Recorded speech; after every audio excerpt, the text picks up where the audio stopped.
ہم جو اس وقت جن ایام میں جس مہینے سے گزر رہے ہیں، اس مہینے کو رجب کہا جاتا ہے،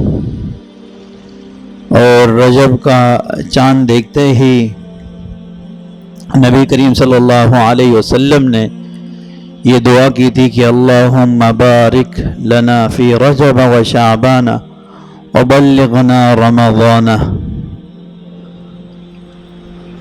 کہ یا اللہ شعبان میں، رجب کے مہینے میں برکت عطا فرما، اور ایسی برکتیں جو مجھے ماہ رمضان کے مہینے تک پہنچا دیں۔ تو خدا را سب سے پہلے یہ عمل کریں کہ اپنے وجود سے اپنے گناہوں کو دور کر دیں۔ یہ گناہ ایک ایسی چیز ہے جو اس کا سب سے بڑا نقصان یہ ہے کہ وہ گناہ اللہ کی رحمت سے انسان کو دور کر دیتا ہے۔ اللہ کی جو محبت ہے، اور اللہ جس تڑپ سے انسان سے محبت کرتے ہیں، اس تڑپ میں کمی اور اللہ سے دوری کا سبب انسان کا گناہ اور نافرمانی بنتا ہے۔ یہ بہت سخت وعید ہے۔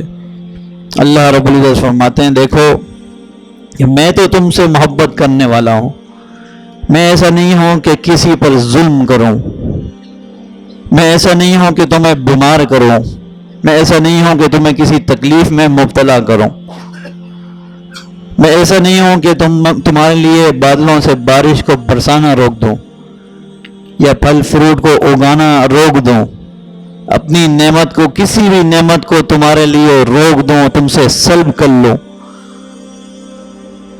اللہ فرماتے ہیں، میں تو ہمیشہ جب تمہیں نوازتا ہوں، وَإِذَا أَذَقْنَا النَّاسَ رَحْمَةً فَرِحُوا بِهَا، تم عجیب ہو، تم میری نعمتوں کو استعمال کرتے ہو، جب میں تمہیں نوازتا ہوں تم کھاتے ہو، پیتے ہو، صحت سے رہتے ہو، عافیت سے رہتے ہو، تندرست رہتے ہو، اور جب تمہیں وَإِن تُصِبْهُمْ سَيِّئَةٌ، اور جب تمہیں کوئی مصیبت آتی ہے، دنیاوی، صحت کی، عافیت نہیں رہتی، تندرستی نہیں رہتی، رزق میں کمی ہوتی ہے، اولاد نہیں ہوتی، بادلوں کا برسنا ختم ہو جاتا ہے، زمین میں میٹھے پھل اگنا کم ہو جاتے ہیں، گرمی کی شدتیں بڑھ جاتی ہیں، وبا امراض پھیل جاتے ہیں، جب تمہیں کوئی تکلیف آتی ہے، اور تکلیف آتی کیوں ہے؟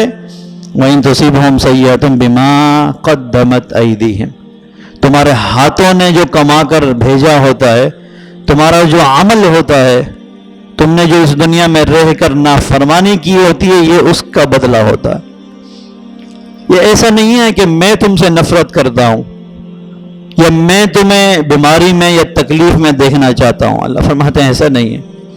اللہ یحب، اللہ فرماتے ہیں میں تو تم سے محبت کرنے والا ہوں، بے پناہ محبت کرنے والا۔ اسی طرح اللہ نے ایک جگہ فرمایا، ظہر الفساد فی البر والبحر بما کسبت ایدی الناس، یہ جو سمندر میں اور یہ جو خشکی میں جو فساد آتا ہے، اس میں جو تبدیلی آتی ہے، تغیر آتا ہے، وہ تمہارے اعمال کی وجہ سے آتا ہے۔ تمہارے گناہوں کی نحوست اتنی ہوتی ہے کہ وہ زمین اور سمندروں تک پہنچتی ہے، سمندروں تک اثر انداز ہوتی ہے، اور پھر ان میں کمی آنے لگتی ہے، تمہارے رزق میں کمی آنے لگتی ہے، تمہارے دل میں جو سکون عبادات سے پیدا ہوتا ہے اس میں کمی آنے لگتی ہے، تمہاری اولاد کی نافرمانیاں شروع ہونے لگ جاتی ہیں، باوجود کہ مال، عزت، عشرت ہو، پر وہ سکون دل میں نہیں ہوتا۔ کیوں؟ جب انسان اپنے اللہ سے تعلق کو کمزور کر لیتا ہے تو دنیا کا ہر تعلق اس سے کمزور ہوتا چلا جاتا ہے، دنیا کا ہر تعلق اس سے کمزور ہو جاتا ہے۔ ہر نعمت کو پانے کے باوجود اس سے سرور، اس سے مطمئن، اس سے دل کا اطمینان نہیں حاصل ہو رہا ہوتا۔ کیوں؟ کیونکہ وہ تعلق، وہ مزہ، اس سے ملنے والی آسانی اللہ اس کو سلب کر لیتے ہیں۔ آنکھیں ہوتی ہیں، نیند نہیں آتی، دل ہوتا ہے، چین نہیں آتا، مال ہوتا ہے مگر اس کو سکون نہیں آ رہا ہوتا، اسے صحیح جگہ استعمال ہی کرنا نہیں آ رہا ہوتا، اس میں برکت ہی نہیں رہتی، اس سے اس کی اولاد، اس کی اہل خانہ، اس کے رشتہ دار اس سے خوش ہی نہیں ہوتے. کیوں؟ ایک عالم نے عجیب لفظ کہا تھا کہ بندہ وہ بندہ ہی کیا ہے جو بندگی نہ کرے، وہ بندہ ہی کیا ہے جو اپنے رب ہی کی بندگی نہ کرے. جب ایک انسان کا اپنے اللہ ہی سے تعلق کمزور ہوگا تو اللہ رب العزت اپنی بھیجی ہوئی ہر نعمت سے ملنے والی آسانی کا تعلق کمزور کر دیں گے. پھر وہ پریشان ہو کر گھومے گا، پریشان رہے گا، اسے سکون نہیں مل رہا ہوگا. وہ سکون جگہ جگہ تلاش کرے گا مگر وہ سکون اسے اللہ کی اطاعت میں ملے گی. تو خدا را یہ گناہوں کی نحوستیں، اگر کوئی گناہ، کوئی بھی عمل ہماری زندگی میں موجود ہے اسے تلاش کریں.